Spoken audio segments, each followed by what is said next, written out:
कादंबरीकार लेखक कुसुम अग्रज उर्फ विष्णू वामन शिरवाडकर यांचा जन्मदिवस दरवर्षी मराठी भाषा गौरव दिन म्हणून साजरा केला जातो.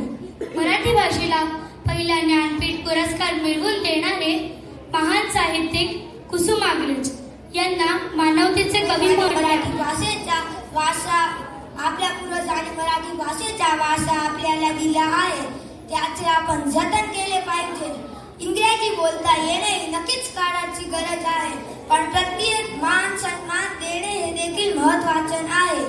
चला तर मग आजच्या 27 फेब्रुवारी मराठी भाषा गौरव दिनानिमित्त आपण सर्वांनी मराठी भाषा जतन करूया. एक लक्षात ठेव, माझ्या मरणानंतर शूद्रांना शिकवायचे काम मुळीच थांबले नाही पाहिजे. हे काय बोलताय तुम्ही? यांना आम्हाला असं काहीच सांगितलं नाही. ते का सांगतील? कारण काही ब्राह्मणांची ही इच्छा आहे शूद्रांना शिक्षण मिळू नये, त्यांची प्रगती होऊ नये.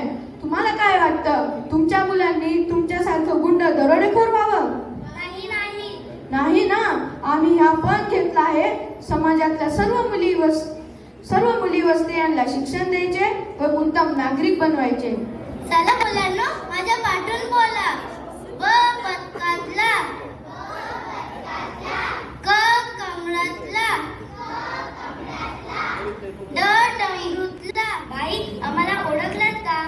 काल रात्री तुमच्या घरी शिरलो होतो. आम्हाला माफ करा, आमची चुकी झाली.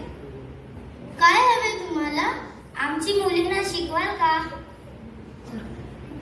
आणि आम्हालाही शिकवायचे आहे.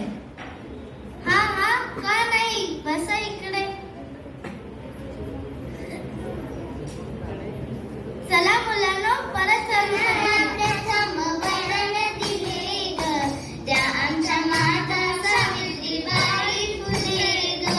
स्त्री शिक्षणाला प्रथम वळण दिले ग, त्या आमच्या माता सावित्रीबाई. समाजाने जरी केला हो छळ, समाजाने जरी केला हो छळ, दाबिले त्यांना आपल बळ, दाबिले त्यांना आपल बळ. अंगी जडिले शेणाचे तिने गोळे ग, त्या आमच्या माता सावित्रीबाई फुले.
झळके भव्य पताका भगव्या जरी बटक्या